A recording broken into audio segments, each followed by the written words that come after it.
Welcome to Vocal Tips in 10 with me, voice professional and your host, Amber Mogg Cathy.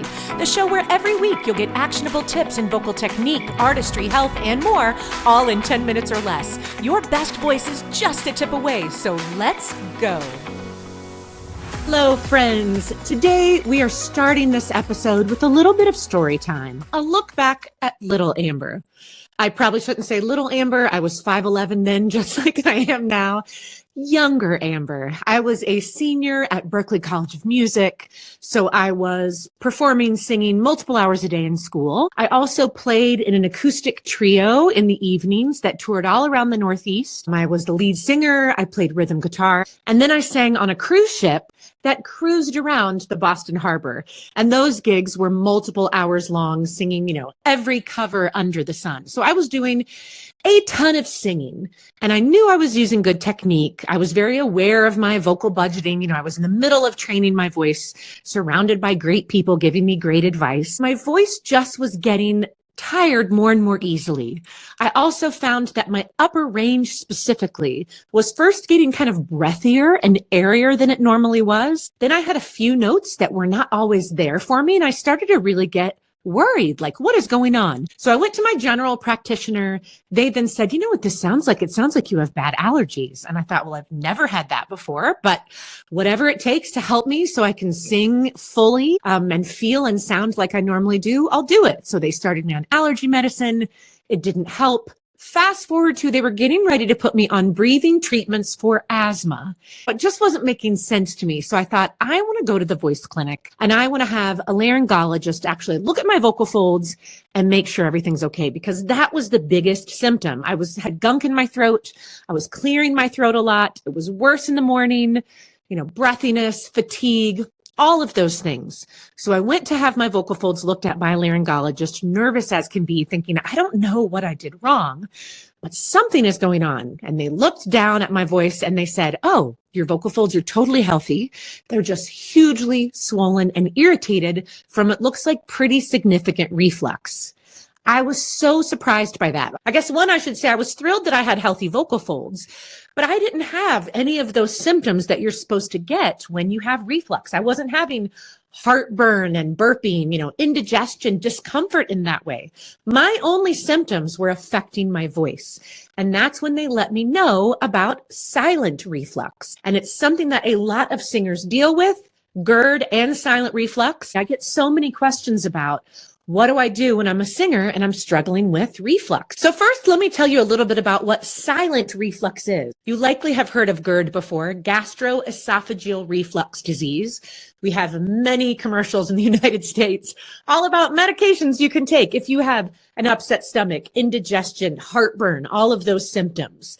But silent reflux, the medical term for that is laryngopharyngeal reflux. That means larynx, our voice. Pharyngeal means pharynx, our vocal tract, reflux. And what happens when you have that is you might not have any of the other symptoms. That's why it's called silent reflux. So you've got this extra acid in your stomach, let's say. You go to lay down at night, you're laying flat. This acid then goes from your stomach, travels up the esophagus, and spills over into your voice box, into the respiratory system. Your stomach is made to handle stomach acid. Your esophagus is not, and certainly your voice box, your respiratory system is not. So what happens as it spills over is your vocal folds swell, they get irritated, and then many times the body shoots mucus up there to help protect them as much as possible. So then you wake up in the morning, you kind of have that fry voice. You feel really gunky. You feel like you need to clear your throat more and more. And then you might notice your voice doesn't feel as strong. You get tired more quickly. You've got some breathy parts. Sometimes notes disappear, and it's just because your vocal folds are so swollen. They have a hard time connecting really efficiently in the way that's going to give you your best feel and your best sound. So I want to talk to you about some things that you can do if you have reflux, if you're worried you have reflux, some different tools that you can work with to see if they help you feel better. Keeping in mind, I am not a doctor. I'm a voice coach. I'm a vocal rehabilitation specialist. I've gone to many doctors that specialize in this. laryngologist and gastroenterologist for my own reflux. And I've worked with a lot of doctors and worked with a lot of singers who deal with this, but I am not a doctor. So always, always go to your doctor if you want solid medical advice. This is vocal advice. And the first thing I would advise you is that every body is different. You can look online and Google what are typical foods that can cause reflux that are highly acidic, and it will give you a big list. Alcohol, citrus fruit, tomato, onions, pepper, caffeine, coffee, peppermint, chocolate. There's a big list. It's lots of the good stuff, but everybody is different. So the first thing I recommend singers do is keep a food diary. And I think that sounds like far more work than it actually is.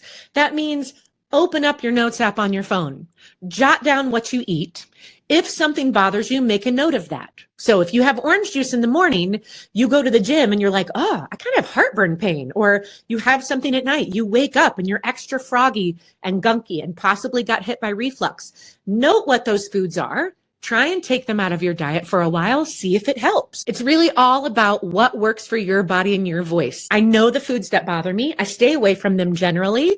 And then every once in a while, I cheat and I have them. If I know I don't have a big singing thing, I'm aware they're going to affect me, but I also have other things in place that help offset some of those typical reflux symptoms.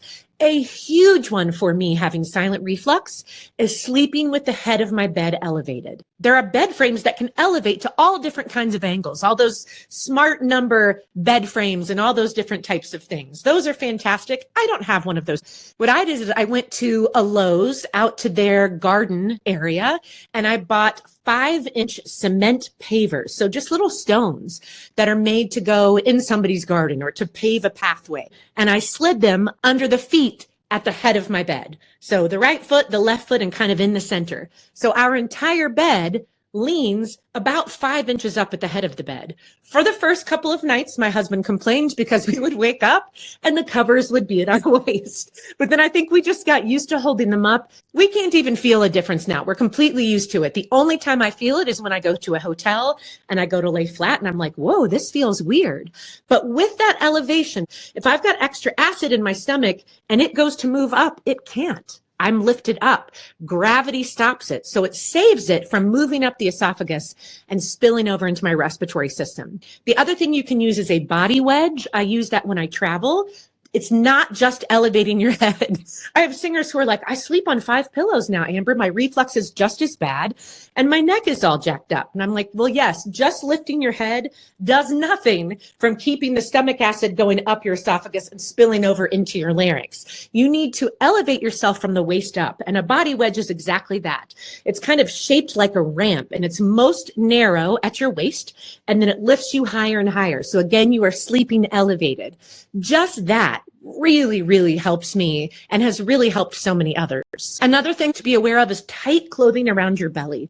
Tight clothing can make things worse. And I know many times as performers, especially female performers, you might have on really tight pants. That can worsen reflux. Obviously, you have to wear what you have to wear for your gigs. Get out of those suckers as soon as you can.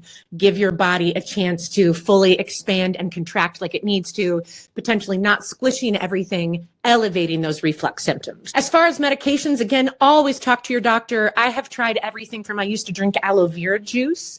I'd read about that one. That was decades ago. I don't do that anymore. I have some singers who swear by it. Again, you need to listen to your body, your voice, talk to your doctor.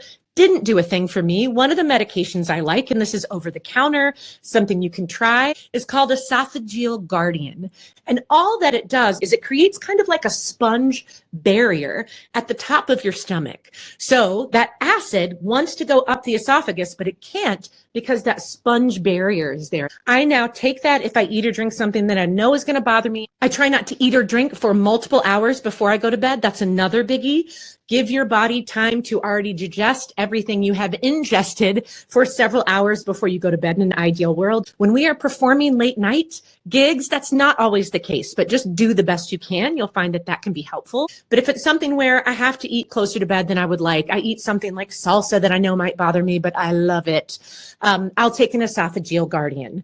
There are lots of other things. There are medications like proton pump inhibitors, famotidine, all these different medications that you want to talk to a doctor about because they can be very helpful and also they can have side effects. And so you always want to talk to your doctor weigh the pluses and minuses. But my hope with today's episode is you kind of know some of those warning signs to look out for to see if reflux might be an issue for you. And then you have some tools that you can play with, work with to see if they make you feel better. If you notice that you are waking up always gunky and fried and you're having some of the symptoms that I had, breathiness, more fatigue, and you take your food diary and you see certain foods that are triggers and you take those foods out and you feel a whole lot better, that probably was your issue, or it very likely was your issue. If you do that, you take those foods out, you don't notice a difference. You elevate the head of your bed. You're mindful of not eating and drinking much before you go to bed. You're not wearing tight clothing. You're not smoking. You're limiting alcohol. If you're doing all those things, you're still having symptoms, you definitely want to go see a doctor. A laryngologist is the person to see. That's a voice specializing ENT to have your vocal folds looked at. And then a gastroenterologist, who your regular general practitioner can refer you to. Both of those doctors will be the person to really kind of look at what is going on potentially with your stomach and your digestive system. I hope you found this helpful. I have freebies in the show notes per always, a free sing-along vocal warm-up with one of my favorite belt exercises, 2 weeks free of my Vocal Pro membership, one of my favorite places to be, and more down in the show notes. If you have things that you want to learn about, questions that you want to ask me, leave a comment, DM me directly, and I look forward to seeing you in next week's episode. Bye.